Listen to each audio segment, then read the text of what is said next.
ಪ್ರಧಾನಮಂತ್ರಿ ಫಸಲ್ ಬಿಮಾ ಯೋಜನೆ ಕುರಿತು ರೈತರಲ್ಲಿ ಜಾಗೃತಿ ಮೂಡಿಸುವ ಉದ್ದೇಶದಿಂದ ಪ್ರಚಾರ ವಾಹನಗಳಿಗೆ ಜಿಲ್ಲಾಧಿಕಾರಿ ಸಂಗಪ್ಪ ಅವರು ಹಸಿರು ನಿಶಾನೆಯನ್ನ ತೋರಿಸಿ ಚಾಲನೆ ನೀಡಿದರು.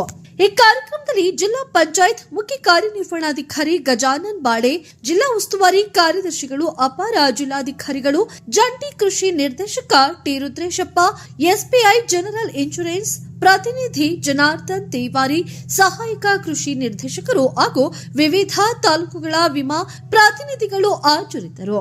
ಪ್ರಚಾರ ವಾಹನಗಳ ಮೂಲಕ ಪ್ರಧಾನಮಂತ್ರಿ ಫಸಲ್ ಬಿಮಾ ಯೋಜನೆಯ ಮಹತ್ವ, ಬೆಳೆ ವಿಮೆ ನೋಂದಣಿ ವಿಧಾನ, ರೈತರಿಗೆ ದೊರೆಯುವ ಸೌಲಭ್ಯಗಳು ಹಾಗೂ ಪ್ರಕೃತಿ ವಿಕೋಪದಿಂದ ಉಂಟಾಗುವ ಬೆಳೆ ನಷ್ಟಕ್ಕೆ ಪರಿಹಾರ ಪಡೆಯುವ ಕುರಿತು ಗ್ರಾಮೀಣ ಭಾಗದ ರೈತರಿಗೆ ಮಾಹಿತಿಯನ್ನು ನೀಡಲಿತ್ತು.